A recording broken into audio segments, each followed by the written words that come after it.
Welcome to the Kansas City Business Cast. This is your host, Michael Reisinger, where we assemble a cast of entrepreneurs, small business owners, and folks who don't classify themselves as either. I have a very special guest today. His name is Jeremiah Davis. Full disclosure, I know this guy. He's been somebody that I've been able to rely upon to share ideas with, work with, and do other awesome things here in the Kansas City region. Hey, I hate to be that guy, but I'm going to. If you could, please follow this podcast, rate it, hit the notification bell, and if you like what you hear today, would you kindly leave us a review? We'd really appreciate it. All right, so we'll go ahead and get into it. Without further ado, Jeremiah Davis, hey, Michael, introduce yourself. Thanks for coming. Thanks for being here. It's been a good day. Probably should start off with what is this podcast rated? Like R, PG, PG-13? Is it okay to slip in a cuss word here or there? I wasn't sure. You know what? That's a good question. At this time, I'm not so sure. I haven't had any cuss words come up yet. I'm not sure where that's going to go with rating. I don't know what the algorithm gods do on Spotify and Apple and all that. But if you feel the need, let one rip. Okay. Well, how about that? When we talk about writing books, I was an editor for a while, and you have some of those people where they put in a cuss word like every other sentence, and that won't be me. But I learned when you're writing, it's actually more effective to have like the whole book be nothing except for one word. And like it so much heightens that one word more than if you had a whole bunch. So for effect. Yeah, for effect. So anyways, I'll try not to do that today. All right. I'm sure my kids will listen to this and we'll keep it G. Right. So maybe you could tell the listeners about, the businesses and endeavors that you run right now. And then we'll maybe reverse engineer, talk about your history, setbacks, things you've learned, what you do, how you do it effectively, and maybe what you've got on the horizon, whatever you're comfortable with sharing. Yeah. So like today I woke up this morning and by 6 o'clock was in the office and was working on envelopes for my lawn sprinkler company, getting ready to send out invitations for people to sign up for winterizations. So I was sitting there for about 4 hours watching Band of Brothers, doing the, 2 labels here, stamp, stuff it, and then go from there, over and over and over again for 400 customers. So that was my morning. That's one of the businesses I work on. I have a business marketing consultant company that I do, and that's morphed into a nonprofit now with ShiftKC. So we do some business consulting with that. We do the entrepreneurship where we teach people how to switch from employee mindset to an entrepreneur. My wife and I have started Songbird Abbey. It's just another nonprofit we're working on where we invite people who need just a season of help where they're going through a time of crisis, going through an uncomfortable season and just need some help with some things. That's what that's for. We're getting ready to start a coffee roastery with a couple of friends of mine. So that's kind of what I'm working on this week. There's just been a lot of stuff. Yeah. So you stay busy. And that's something that I've known. I've known you for almost 2 years now, but really started spending a lot of time with you earlier in this year. Not my story to tell right now, but at some point I will tell the listeners about my journey and all that. But I was at a rock in a hard place, and I think the ShiftKC cohort was kicking off, and that's where we got to start talking. Actually worked with you in the sprinkler business for a while, got to see how you do that. And I'm always excited to see how you're always working on something. Every time I see you, if it's on a weekly basis or a bi-weekly basis, it makes me really curious because, when I meet people who are, people who start businesses and own businesses, usually it's like one business or 2 businesses. Maybe you can tell us a little bit about your philosophy on what is a small business owner, an entrepreneur? What do you call yourself? And, how you got in this mode where you kind of launch a lot. You have a lot going on. You launch businesses and get them going. Yeah, that's a good question. I think the best place to start would be defining entrepreneurship. Most people will say, like they look at a guy and they're like, oh, he's an entrepreneur, as if, he has a natural talent for something. And I just found that that's not true. Most of the time, he's learned something from either his dad, learned something from school, learned it just from naturally picking up along the way these different skill sets that anybody can learn that define entrepreneurship. So I don't think it's necessarily like a class of people that he's the entrepreneur and he's going to go start businesses. No, like he's learned a skill set that's allowed him to get to that point. And the best example that I have of that is actually my dad. He started his own business when I was in middle school. He started Great Western Fly Fishing Company and then went up and started another business by about a year later called Orvis Angler up in Estes Park, Colorado. And I saw him walk through these steps of being an entrepreneur that had these different skills to start these businesses, but then also at the same time, like to make bills and make ends meet.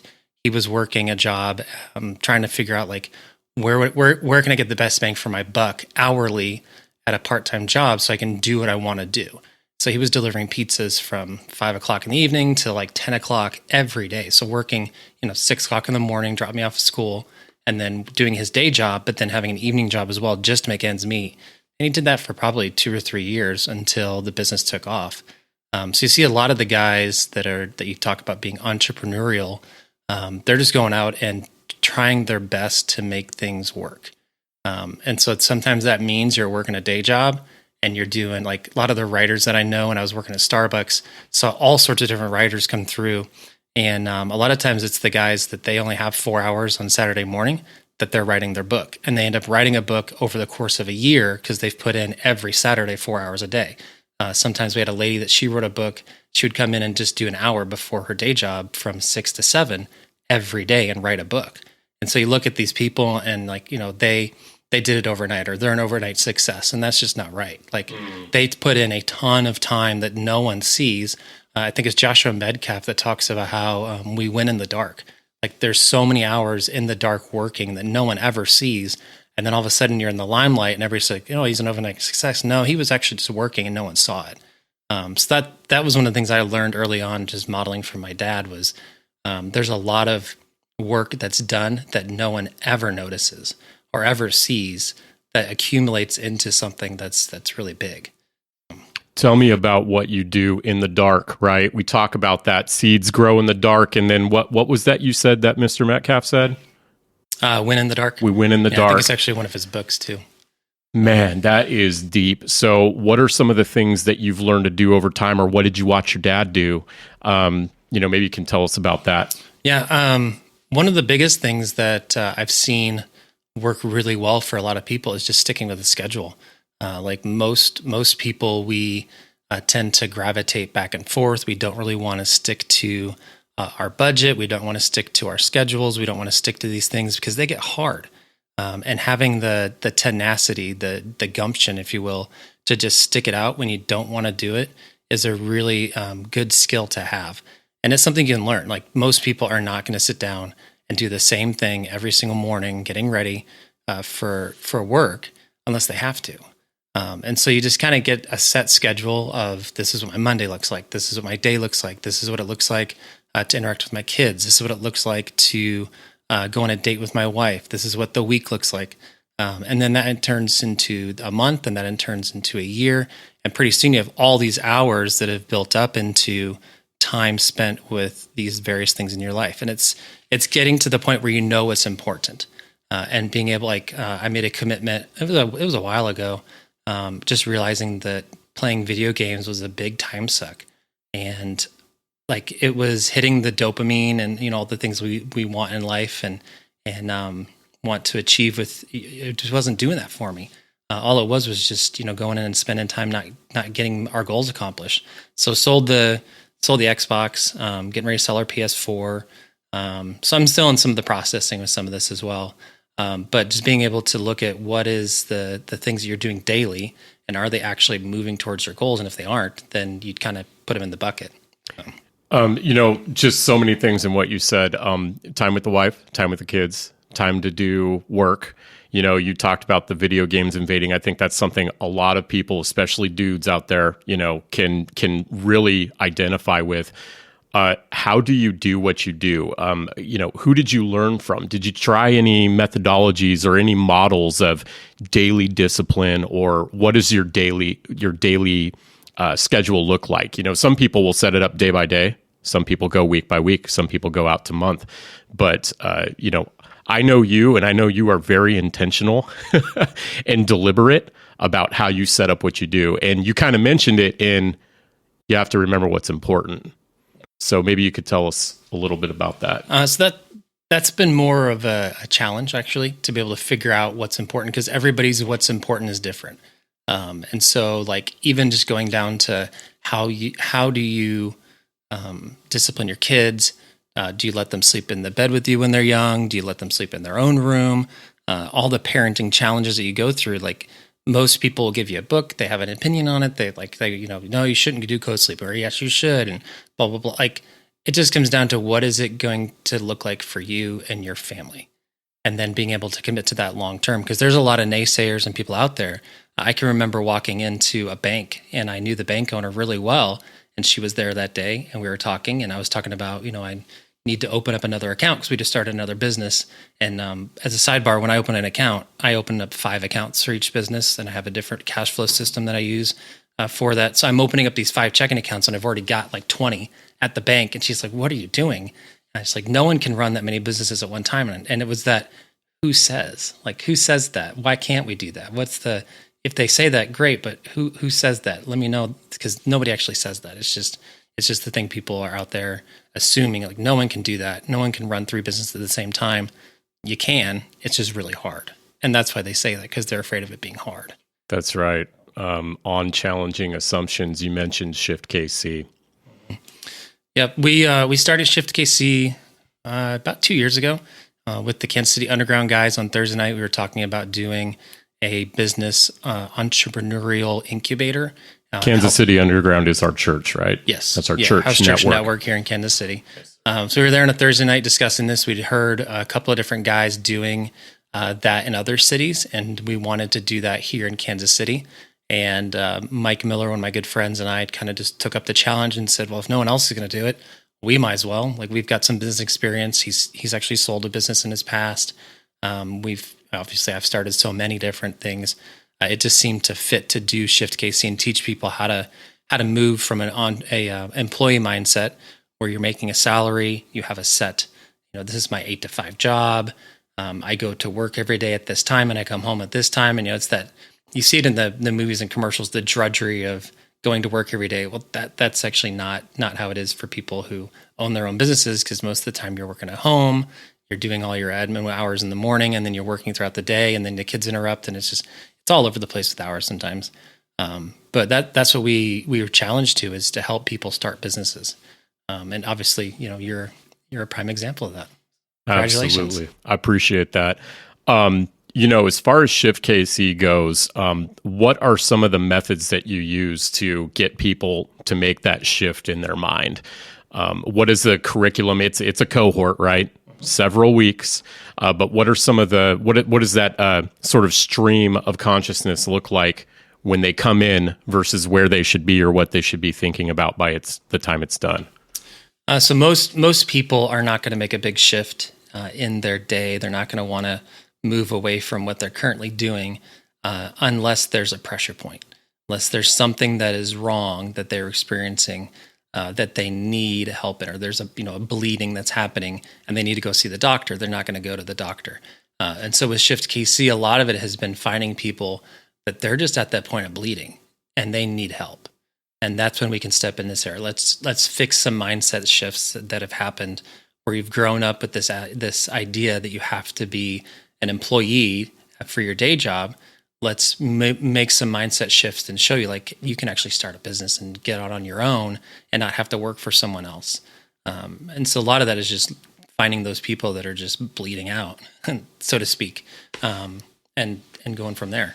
With Shift itself, it's a 10-week process. We go through the Entrepreneur Learning Initiatives curriculum. It's a great curriculum that is designed to help people make a mindset shift.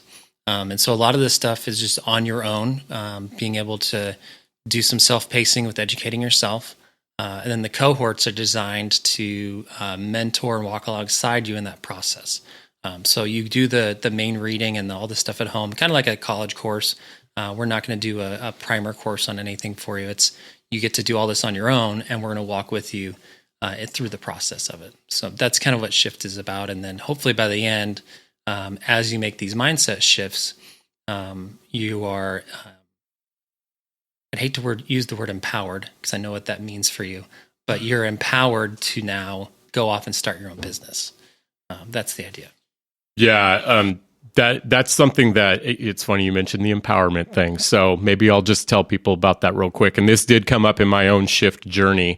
Part of my angst that I brought into, the cohort that Mike and Jeremiah handled really well was the fact that I do not believe, and this idea was planted in my head by David Marquette, who wrote Turn the Ship Around, but I do not believe that people have the power to give other power to people.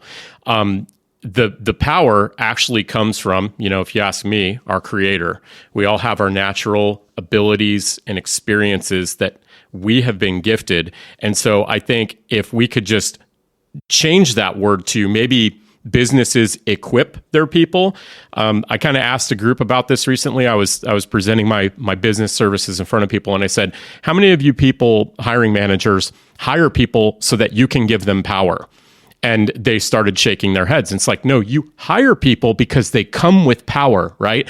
If you are empowering somebody, it means that they've been disempowered. And if you're the leader, it's probably by you, either intentional or not. So, for me, my mindset was really about, hey, I've got some ideas about how to solve problems. That's another thing that you guys do that I really like is it's not to build a business based on things you're good at, but based on a problem to solve, right? And how can I solve that problem? And that may lead somebody down a path to where they're actually starting a business about something, a topic or a service that they had no idea even existed.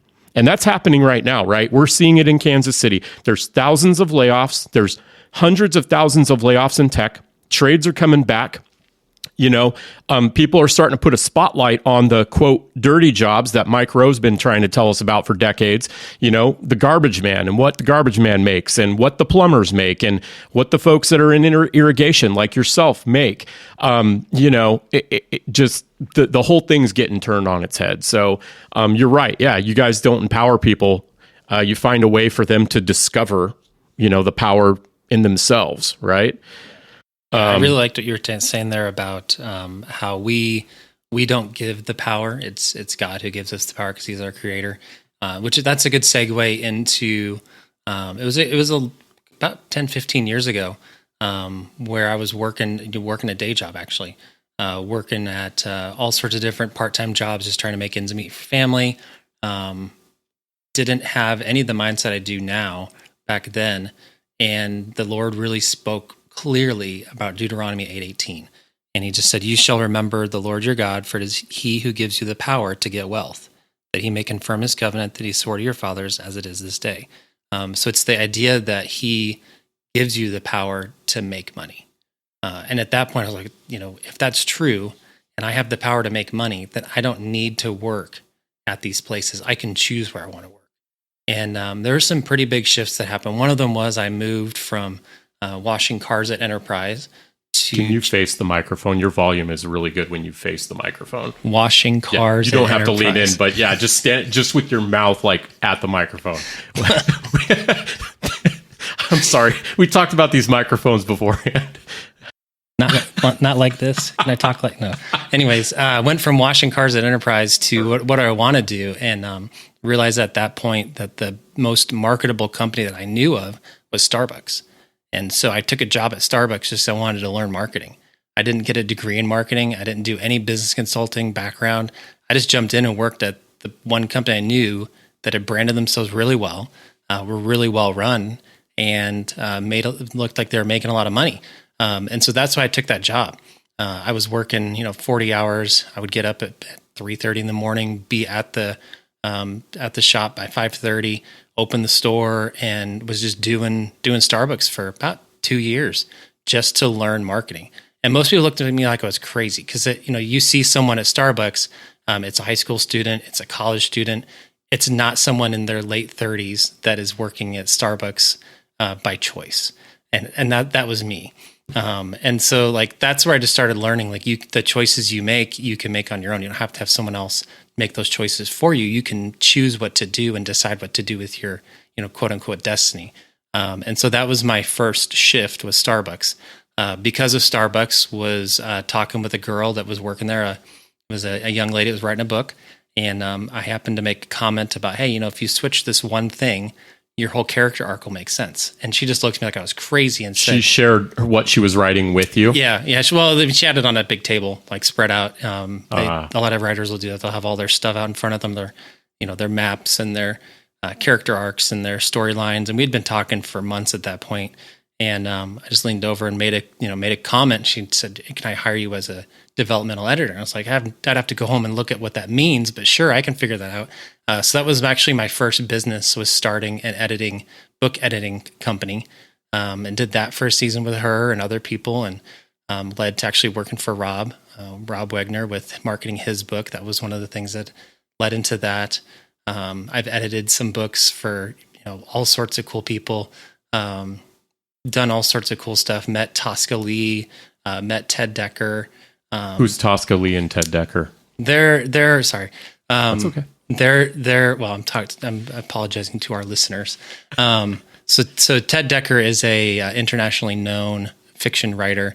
Does a lot of thrillers. Writes a lot of thrillers, and then also writes some mainstream Christian novels. Tosca Lee is one of his co-authors for a season. And she now writes like paranormal thrillers and all sorts of cool stuff that's just way out there and fantastic. And she actually lives in just south of Lincoln, Nebraska. And one of her books is, I was reading it and I realized I know where she's writing because it's like within a couple miles of my mother-in-law's house. And so we realized like there's this connection between. Anyways, it was cool. So yeah, it's just been a journey of discovering all these different pieces and just taking the next steps. When COVID hit and we had a window cleaning company, we were doing residential window cleaning, and no one wanted you inside their home. And that business went from, I could make $600 in a day washing windows inside on a house and take like 5 or 6 hours. All of a sudden now you're going from that to nothing. It was a big challenge, and we could have just, crumpled up and done nothing. But my business advisor at the time was good friends with the guy that was getting ready to sell his lawn sprinkler company. He said, "Hey, why don't you just buy it? I'll figure out the terms for you. Don't worry about it.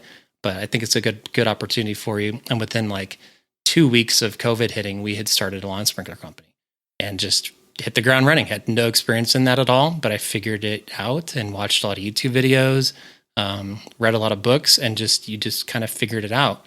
And so a lot of times it's the gumption and the drive to just try it. And if it fails, at least you failed falling forward, and you at least tried it. And that's what I've learned a lot from a lot of the different people we've met is they just kept trying. And you see that in the movie Captain America, where he's at the beginning, he's that little scrawny guy, and he just keeps getting beat up over and over and over again. And he just keeps on getting up every time. And eventually that leads into who he becomes as Captain America. But he had to be the guy who just got beat up 10 times in a row before he could do that. And that's a lot of times what it feels like to be an entrepreneur. It's you're going into things and you're experimenting and you're trying and you're trying and you're trying. And every day you're getting beat up over and over and over again. And so it's not for the faint of heart. It's a very difficult and dangerous profession to be someone who is using an entrepreneurial skill set to start businesses. But it's very rewarding because eventually you find, like Thomas Edison, you find the light bulb and it's like, I've got it finally. And you run with it. And there's been many instances of that happening where, like I was working for a medical clinic in Gladstone and we spent over a year just building a marketing program for something that had never been marketed before. And it was really difficult and really just a strange process, but we ended up finally getting it. And it was like, I've got it. I remember going to the owner and just saying, we've got this. I've figured it out. And it was just one of those light bulb moments. So it's very rewarding. The other thing that's been rewarding with it is seeing our kids. Because they've seen us start, my wife and I start all these businesses. My wife teaches piano. She does all sorts of things that she's been doing out of the house. She's been teaching them, like they wanted to make money. And I'm not going to give them money, partly because I don't have it, but also because like I want them to learn how to earn income, not just get income or want income or all the different adjectives you put around it. I want them to learn to earn it. And so they've been doing these different things out of the house. And one of my sons has started his own company. He's 9, and he does pet sitting during the summers, and he's made a lot of money just pet sitting for neighbors and friends. And we could have given him that money. We could have given him a bike this last season when he really wanted a new bike, but he earned money to buy his own bike, which was so much more powerful in the end than just him getting it on his own from someone else. Like he got it on his own. So we're seeing those same things in our kids of these, working every day. For them, it's, he has to get up and go, walk the dog and all these other things, but he's working and it's a long process. But in the end, I bought my own bike. Like that was really cool to see just like 2 weeks ago. And he's 9 years old. Yeah. And yep. I remember when I had a conversation with you. We were on a job and you had told me about one of your sons starting his own company because he wanted to buy something. And I just had the little tear ducts in my eyes, just pushing, just like, 90 PSI of pressure on my tear ducts, hearing that, you first off as a father, because you love your kids, and I've seen how you do this and how you father your kids. You say, hey, how are you going to earn the money to do that? And I think a lot of entrepreneurs and business owners, they think one day this will sprout in my children. And when they're 18, they'll choose to start their own business instead of going to college. But you, the Davis family, is like, nah, there's no time frame or ideal time. They can do it now. There's no reason why they can't do it now. And so I hope everybody hears that. Go back, rewind what Jeremiah just said. His 9-year-old started a business. And that's not the only business that's being started by kids, in your household, right? Spoiler alert, like everybody is figuring something out. Well, and it goes back to like, if it's actually a skill set, then my 5-year-old can make brownies at our house with my wife, figure out how much it is to, add up all the costs and all the different things out of her time, and then sell brownies to get her bike as well. And that's actually what happened 2 summers ago. My 7-year-old, she started her own brownie business, just making brownies and selling them. But it's because it's a skill set. If it's natural gifting, then you can't teach your kids how to do it. But if it's skills, then you can teach your kids skills. And so that's kind of where we started on that journey with our kids, was realizing that these are some things that we can start now. And then as they grow older, they'll have those things. And I wanted to go back a bit because we were talking about the difference between earning income and getting income. And there's another book I read a lot. We've talked about that before. But one of the books I'm reading right now is about a Jewish rabbi, and he talks about the Hebrew word for money, and how there is no word in Hebrew for getting money. It's always tied to earning income. When they talk about money in the Torah and in other places, it's always about earning money. And so even at a language and a culture, there is no other word for money except for earning money. Versus like our culture, you can get money, I can win money, I can go out and I can buy different things. Like there's all these different adjectives that describe money, but in a Hebrew culture, Jewish culture, it's only about earning. And so then for them, it's this cultural piece that's been brought up where their language is actually informing who they are. And so that's what we've had to work on in our own home is that these are the things we want for our kids. These are the things we want for ourselves, and actually forming language around that is really important. And that kind of goes into some of the things. I'm part of another group called Hesed, and we talk about these we statements of who you are is important. And so we talk about as a family, this is who we are as a family. This is what our family does and doesn't do.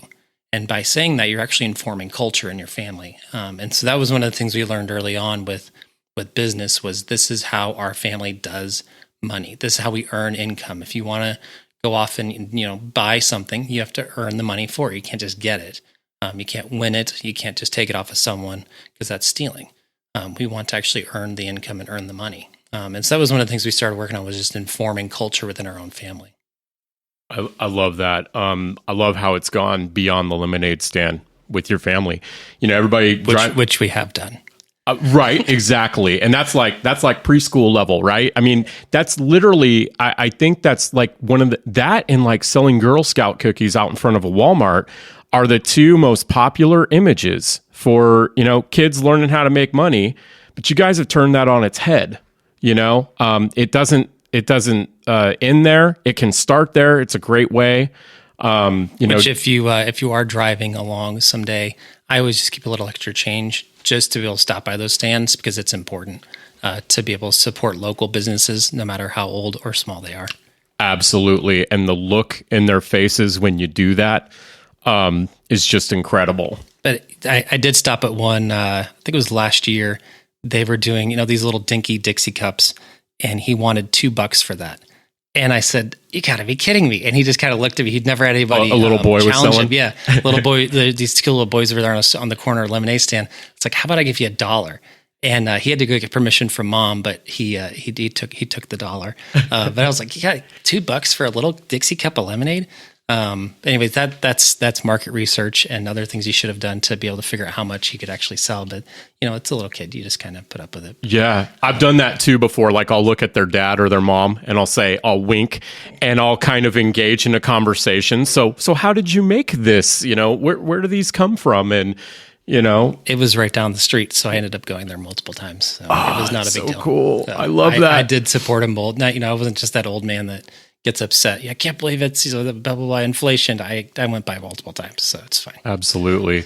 Another thing that you talked about, and I think about the example that you're leaving for your kids as well. But you talked about, you started it with Captain America. You say, he had to get beat up, he had to get knocked down, and that's what being an entrepreneur, or in your case, a non-entrepreneur, is like. Maybe you can tell us a bit. I mean, I know someone out there at some point now or 2 years from now will be listening to this, and they'll be at a point in their life where they're like, I really need some advice. I feel like I'm getting knocked down. Maybe you could tell us a little bit about, how you get back up, what you've learned by getting back up over and over again. I was actually on a call with a friend this morning. He was getting knocked down really hard today. And what I've learned and what I've read and from other people is you figure out what is the next thing. Like, and you see that in the movie, I think it's Frozen 2 with the song, the next right thing, where Anna is just, she's been beaten down in this valley moment in the movie. And she's, goes into that song about, doing the next right thing.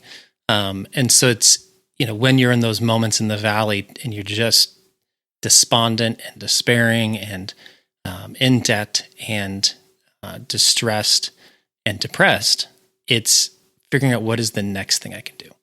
And it doesn't have to be the next right thing. It can just be anything. Like it could be, anything at all, just getting movement. Because a lot of times the cogs get stuck, the whole process is shut down, there's no movement anywhere.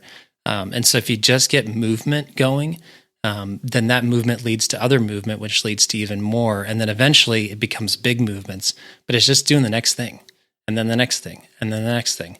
And then those things end up getting to where you can, oh yeah, now I know what I need. And so you just keep going on and on and on. So that was one of the things I learned early on, was just get up. You just getting up and getting moving gives you movement that then moves into other pieces. So, yeah. Something else I've heard that's amazing, by the way, the next right thing. Something I've seen you talk to people about that you're enthusiastic about, combating and I guess fixing too, is, poverty mindset and, how to communicate your value or the value you bring. So what are some things you would say to people who are struggling with that? And, maybe you can define what that means to you, poverty mindset. Yeah. So growing up, we moved a lot. I was born up in Iowa and then almost immediately moved to Maine, up in Freeport, and my dad helped start the fly fishing department at L.L. Bean in Freeport, Maine. And then about 5 years into that, I started elementary school, and we found out that the schools still to this day are not accredited for college. So if you graduate from high school in that area, because it's so not just run down, but like most of the guys that I go to school with, they'll go into logging or they'll go into fishing. And so when we looked back, it was just a handful of students out of 200 actually graduated from high school.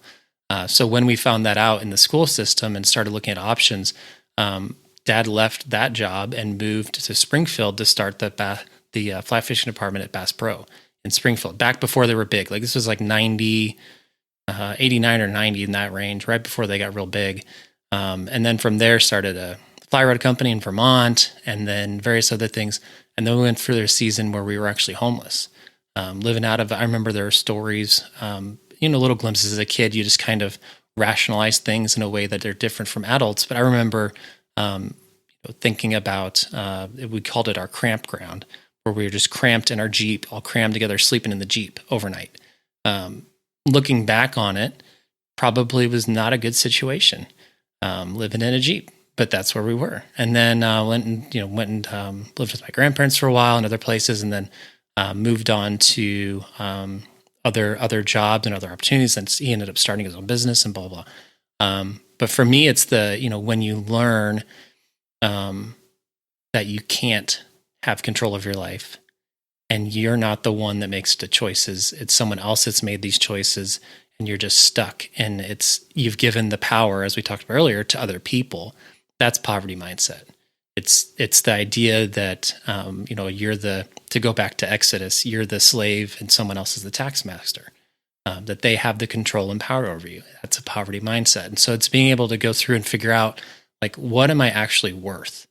And I remember there's a church here in town called Nava. Adam Cox was talking about this one time about what are you worth? What's your life worth? And he took out this giant check on stage and he wrote the name Jesus in there. He's like, your life is worth so much that God gave Jesus as the deposit for your life.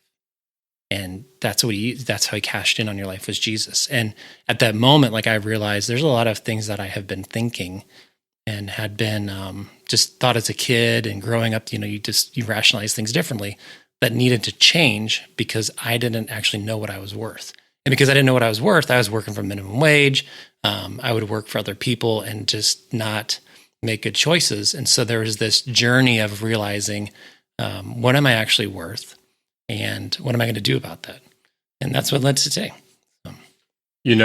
This moment just got served right up. Thank you for sharing that. People can't see me because this is audio, but I'm getting a little watery eyed again, just thinking about that. There's so much that you said that really resonates, for me, and I can just imagine people hearing that. As a believer running a business, I know that you've been through moments where you've maybe offered discounts. You've also been through moments where you've done price increases, and we're talking about value now, right? Yeah. You just talked about what poverty mindset is, and we could just go into this whole thing about Christian or faith-led businesses now. How have you handled that in the past? What have you learned from being, a believer who runs businesses? Yeah. So part of it, and this goes back to Ted Decker. He runs a class called The Forgotten Way, and he talks a lot about how we are children playing in the sandbox. And so, like, my business is me building a sandcastle, and it's a beautiful sandcastle, and it's cool, and it's great. However, my identity is not in the sandcastle. My identity is in being a son who is playing in the sandcastle. And so there's a difference between the person whose identity is in the sandcastle and building these things and making them because that's who they are, versus I am a son who gets to play in the sand. And if that sandcastle gets swept away or if it gets destroyed, like, my identity is not in the sand. And so that's where I start with a lot of people, is just trying to help them understand your identity is not in what you do. It's in who you are. And the things that define you are going to tell you who you are. So if you're relying on your wife, which a lot of guys rely on their wives to tell them who they are, or your kids, like, you're a good dad, and then sometimes you're not so good of a dad. If your identity is wrapped up in those things, and you can get angry, you can get depressed, you can get frustrated. If your identity is in, your job, then if you lose your job, suddenly you don't have an identity. And so there's all these things that we can put our identity in, relationships, things, all sorts of stuff. Right. What's the first question everybody asks you at a party after your name? Yep. What do you do? What do you do? Yep. And what's the expectation that you'll answer? you come back with whatever you're doing for a job. For a job. Yeah. Yeah. So for me, it was being able to identify then if my identity is not in what I do or in these sandcastles, then what is it actually in? And I remember there's a moment where we were praying, and I just had this really honest moment with God. It's like, hey, you know what? Like if my identity is not in all these things, then and you're the one that tells me who I am because you're the creator, then I need you to show me that. And he led me to Psalm 1. And it says, blessed is the man who walks not in the counsel of the wicked, nor stands in the way of sinners, nor sits in the seat of scoffers, but his delight is in the law of the Lord, and on his law he meditates day and night. He is like a tree planted by streams of water that yield its fruit in its season, and its leaf does not wither, and all that he does, he prospers. And so that was something that I kind of latched onto years and years ago. So when there's hard moments and there's things, the bank account is at zero and the wife is asking for money because she needs to get food on the table in the next week, I can look at that verse and it says, in all that I do, I prosper. And that's the word for vanguard. It's the forward element of the army that has the shields up and they're pushing and they're advancing and it's really hard and they might only move an inch, but they're moving forward. It's that forward element that says, I'm going to prosper no matter what. And so when it gets really hard, I can look at that and go, okay, I can figure this out. I can go find another job if I need to. And not just like another job, like for like window cleaning, I can go find another company to go wash windows for this afternoon and make money. I remember there was a moment, it was maybe 4 years ago, a really brutal snowstorm in the middle of February. And we needed some money to make rent for, I think it was March. And I went out in the middle of the snowstorm and took, I think it was 8 hours walking, advertising for window cleaning. And it was ridiculous. But I found one job that covered what I needed for that day. And I realized I was the only guy out there advertising window cleaning. So there's no competition at that point. You are the competition because there's no one else to even compete against. And so when I was the one walking around, it took me 8 hours to find the customer. But when I had what she needed, and she needed it right then, I was able to establish, this is what I'm going to charge for it and blah, blah, blah. And there's no question, like, you're the guy. And so for me, it was just going out and getting it done because I'm the guy that prospers. There's been other moments where, it says he walks not in the counsel of the wicked or stands in the seat of sinners or sits in the seat of scoffers, but his delight is in the law of the Lord. So it's talking about the Torah and how he meditates on it day and night. And so that informs me on some of the things that I can do and can't do. Like if I'm walking around listening to different podcasts, there's some podcasts I don't listen to because I'm meditating on what God wants me to be meditating on. There's been other times where it talks about, the tree that's planted by a stream and has, gets what it needs, but its leaf doesn't wither and it has its fruit in its season. And so there's been times where we haven't been fruitful, and that's okay. Don't have to be fruitful all the time. And I think that's a big American mindset is you always have to be producing, always have to be moving forward, always have to be making something. And in this, it says, that's in a season. And so sometimes there's seasons where it's just, you don't really do a whole lot. You're doing work, but it's not making much money. And then there's some seasons like we're coming up on with winterizations where we'll make half our income in about a month worth of work. And so there's just different seasons of life and different things. So, but that's what I've put my identity in is whatever he says in the different scriptures and different things, and whatever he says through others. And so there's some guys that I keep pretty tight and close to that sometimes on a daily basis, but at least weekly, checking in with like, hey, what do you think about this? Or thinking about doing this next. And they're pretty upfront with me and telling me that, no, you're an idiot. Or we've talked about this many times now, and you're just not listening. Like, well, fine.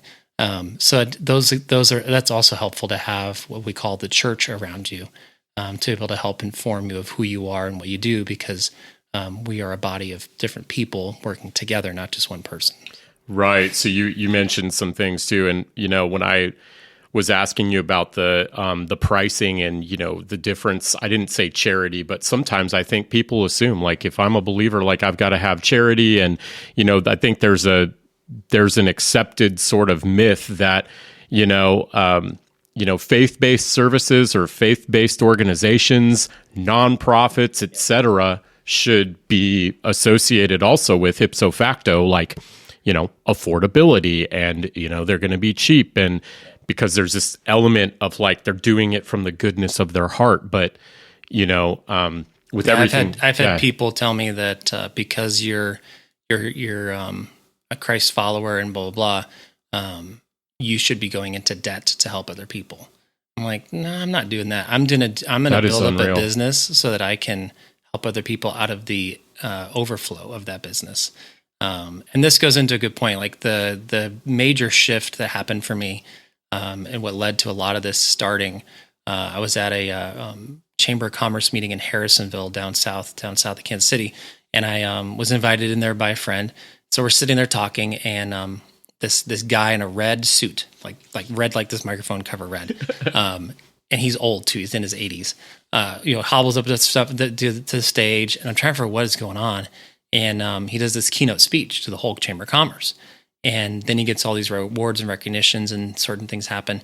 And I realized that he has either employed or housed everybody in the room except for me. I was invited from outside. And at that point, I realized I had gone to school to be a pastor of a church. I have my master's in Christian education, have multiple different degrees in psychology, sociology, and that was my trajectory at that point was pastoring. But I realized in that moment that this guy has pastored this entire town by giving them a job and a place to live. And he's being recognized for that. And it was like this aha moment of, that's what I want. Like, I want to get to where when I'm 80 and I'm walking through Kansas City and we're doing various things, I'm on the boards and we're doing all sorts of cool stuff. Like, people get to look and say, like, this is the guy that helped me get a job and led me into these new things because I made these shifts because I encountered him. Like, that's what I wanted at that point.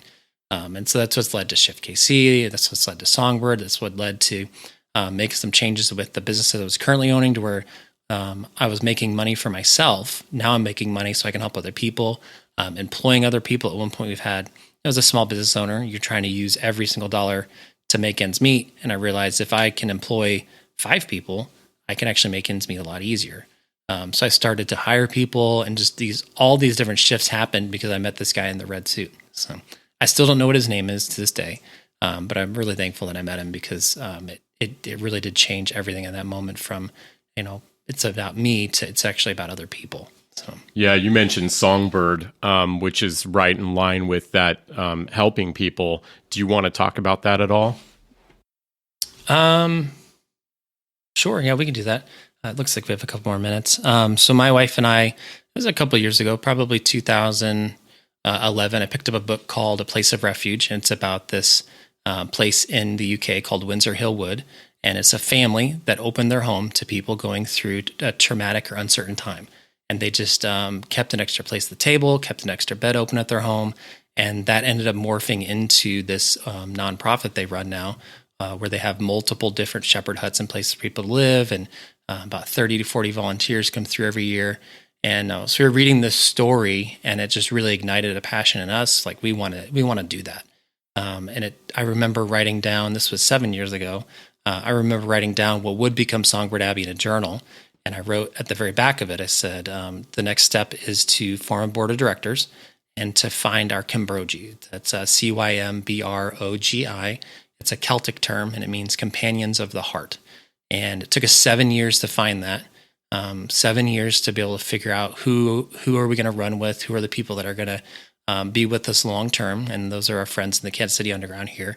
And one of the guys on the Kansas City Underground, he's the one that helped us start Songbird. And so we've actually taken all of those steps I'd written out 7 years ago within about a 3-month process this year. So it took 7 years to run 3 months. So we've got that formed. We've invited a couple guys into our home already. We're constantly inviting people over, working on getting ready to buy a house and some land to be able to do that. But we're just wanting to help people that are going through a traumatic or uncertain period in their life that just need a hand up, like my family and I did back years ago when we had one of our daughters and we had to we were living on our own. We just needed help. Like my dad and my mom did when they were living on their own, and they just needed help. And so we wanted to be able to do that for people. in a good way. And so that's where the idea for Songbird came from. My wife actually has a songbird that's tattooed on her arm. We originally called it something else, and she was against it just because of the name. She didn't like the name. I was like, the name of Songbird Abbey. I was like, what about Songbird Abbey? What do you think about this? And she was totally on board then, but it was that little songbird on her arm actually informed the whole thing. So that's where we got the name from. Right. Yeah. You've said before, start small, start now. Your philosophy with business. Can you tell me about what that means? So I forget where it comes from, but it's the idea of a minimum viable product. What's the lowest form of product you need to sell to be able to start your business? So like, for instance, we have a friend, he wants to start a coffee shop in Piper, Kansas. And as we were talking, I started asking questions about it, and I realized the minimum viable product for a coffee shop is coffee beans. So if we want to start the coffee business, the coffee shop, we actually need to start roasting coffee now.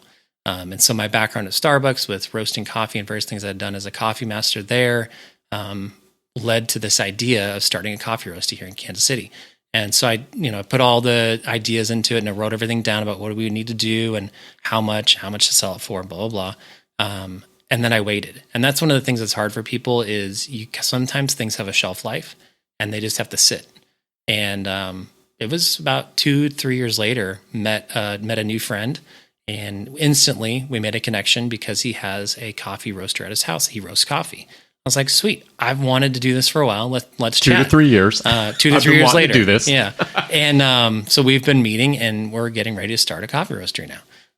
But it took the idea of what is this minimum viable product. And so sometimes I think with starting a business, a lot of people have this idea it has to be this big, huge thing.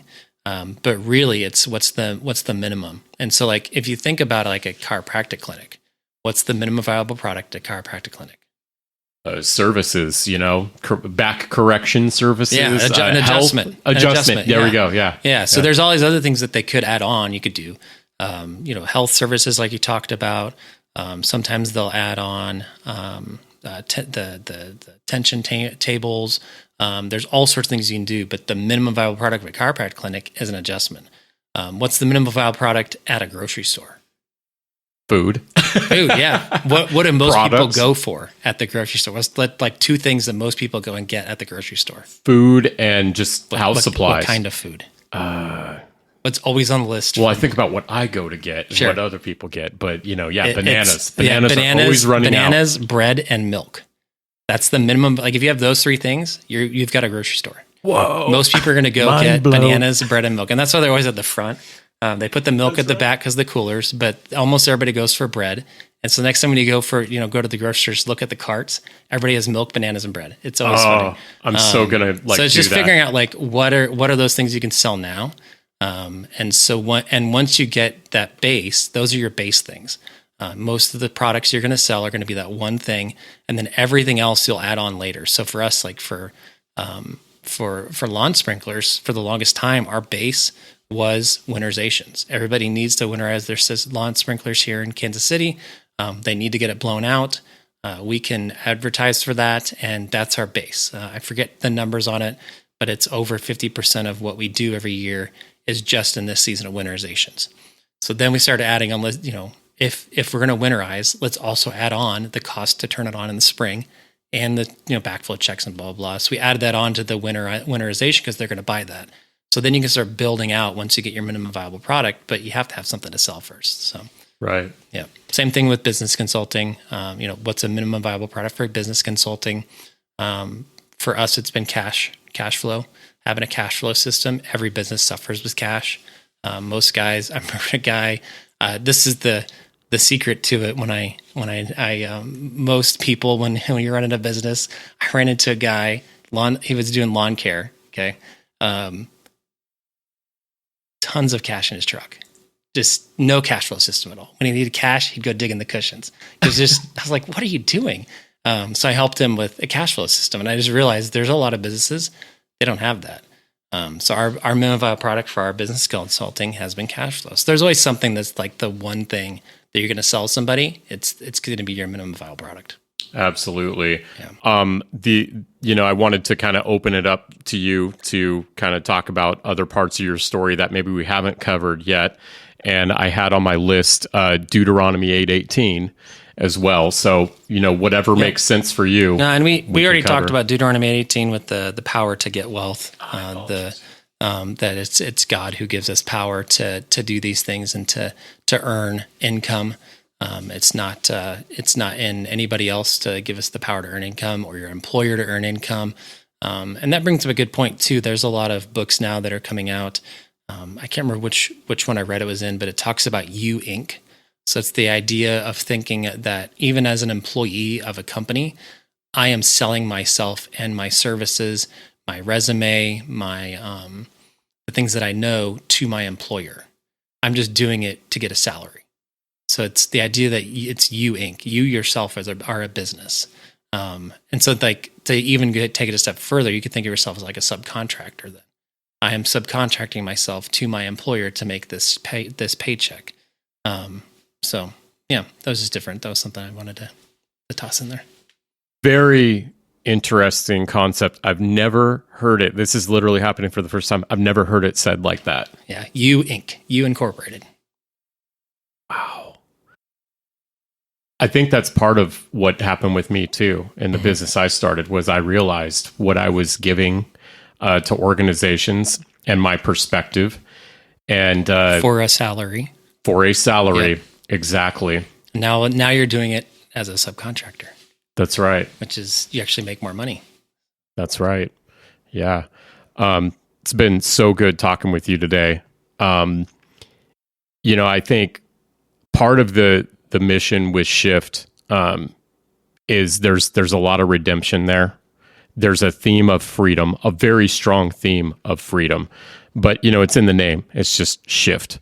What is something that people can do every day to begin that shift? Because, you said it takes time, right? It takes time for people to arrive. But, mindset wise and posture wise, what would you recommend to somebody who's maybe just now having an aha moment that they need to start doing this? So the first thing I would say is don't quit your day job. A lot of people get really excited about what we're doing and are really excited about the mindset shifts. They want to just go out and kill it tomorrow. And that's not going to happen. You're going to fall on your face doing that. So the first thing is don't quit your day job. Second piece is to find that little piece of time that you can commit to it. Like that guy that wrote a book 4 hours every Saturday morning for years and ended up writing a book that way. It's finding and carving out that niche of when can I do this. And for me, a lot of that was I can get up earlier. I know I don't need to stay up till midnight watching Netflix. I can get up at 4 o'clock in the morning, put in 2 hours at the job I want to do as a subcontractor, and then go do my day job. So it's finding that time. Sometimes it's on breaks. Sometimes it's in the evenings once the kids have gone to bed. We knew a lady that she started her business in Omaha. She would put her kids to bed by 9 and then work from 9 to midnight on her business, and then go to bed, wake up at 5, do the whole thing over again, and did that for years. But it's just finding that time. So it doesn't have to be this big, huge commitment. It can be just an hour a day of what is to be able to find the time to actually build your own business. Excellent. Anything else you want to tell folks before we sign off? No. Man, it's been so good talking with you today. All right, everybody. Thank you so much for joining KCBC. Again, feel free to like, follow, subscribe, leave us a review if you would. Thank you so much.